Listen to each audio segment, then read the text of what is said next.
Hi, everyone. My name is Vinnie. This guy over here is David. Thank you for being to our market update. Please subscribe if you have a chance. Got the clicker going below. We're going to talk about basically the Fed just met, see how that affected rates.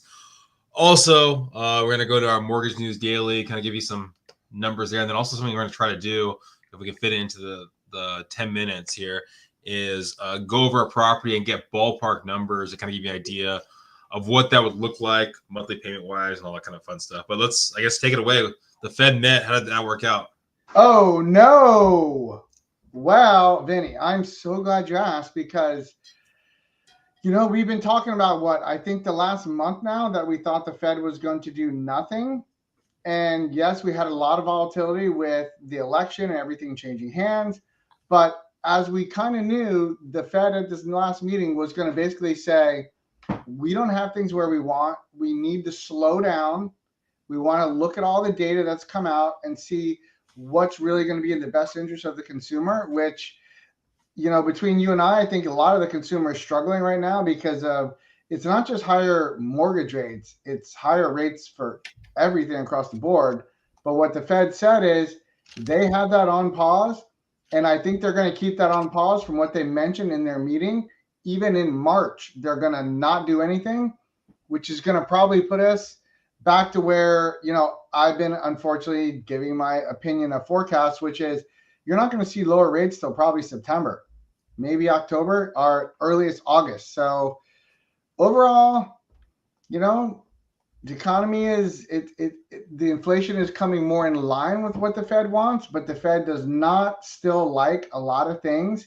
And Jerome Powell's not getting fired. And no matter if you like the new guy or don't like the old guy, if you don't like the former president or you don't like the new president, you don't like either one of them. The reality is this: they can't make Jerome Powell lower interest rates. That's just the federal funds rate. So nothing can be done about that, whether you like it or not. So we need more innovative solutions. And I mentioned this in a video that will be coming out is if you actually want lower rates without Jerome Powell doing anything, you need to basically take off what's called loan level pricing adjustments on loans, which increases rates by a point, or FICO score requirements also increases your rate by a quarter to a half to 0.75. So if, not to be political, but if the new guy in office can't get Jerome Powell to do anything, which he won't be able to, if they actually just remove some of those pricing adjustments, you could see rates instantly drop 0.5% to 0.75 and basically to changing. Like instantly just change those conditions that would happen. And that's actually what I would like to see happen. So, we'll see. All right. So something I wanted to bring up, I didn't say that I was going to do it, but I want to bring this up. I know this is a wild stat. 71% of our agents last year didn't. Oh no, you had to do that, you dream crusher. I wanted to put that out there. I was like, oh wow, that's crazy. So anyways, wait, does this go back to the joke me and you make about how 80% of agents only do 4 deals a year like before? So now this we're is for sure a lot worse. But just so I just wanted to bring that up. You can see the clicker below. Inventory is still relatively low. Usually by this time, I think last year we saw a bigger jump in active properties. And correct me if I'm wrong, but I'm pretty sure we did. Pending properties is still down, so the market's softer, but it's going to warm up. It's going to get better. Anyways, you have a lot of people that don't know what the new rules are. BRBC, you have to have basically a one-party agreement and define a relationship. So if someone didn't do a transaction all last year, are they really up to date on what's going on? But anyways, that's off my high horse.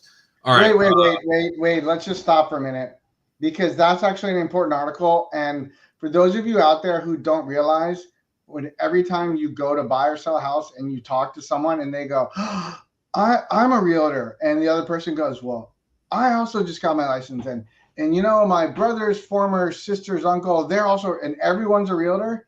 That article Vinny just shared shows you why you only need to hire good realtors. You only need to hire realtors who are actually doing business.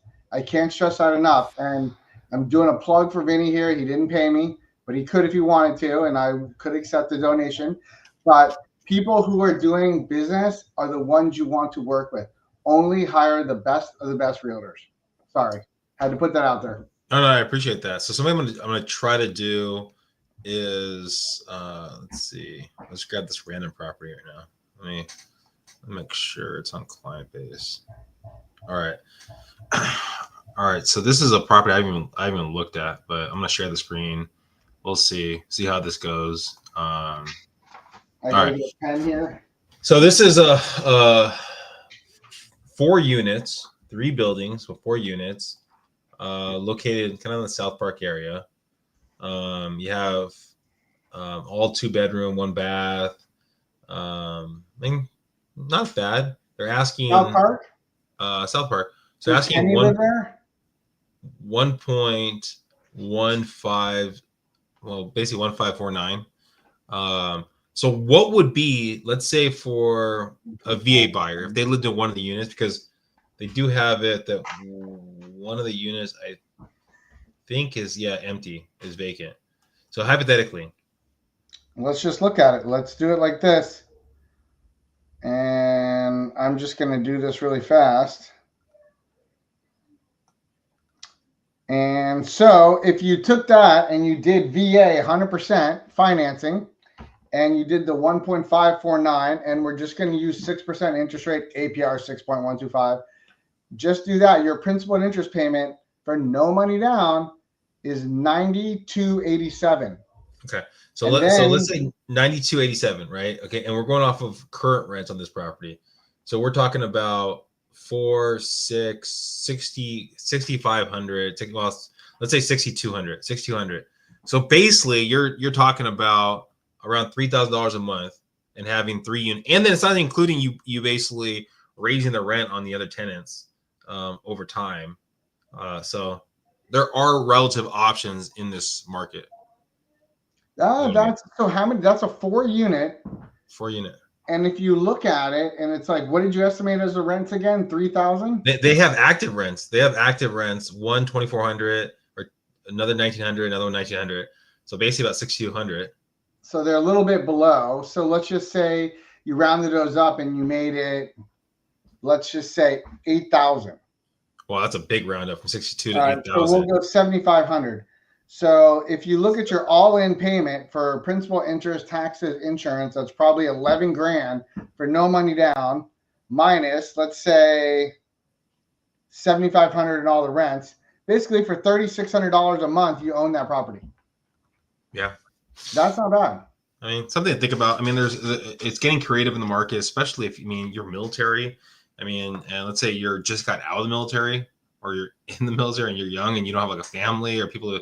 It's a great avenue where you can live in one of the smaller units and rent out the other ones if you're okay with being a landlord. But it's an avenue to get into the market out there.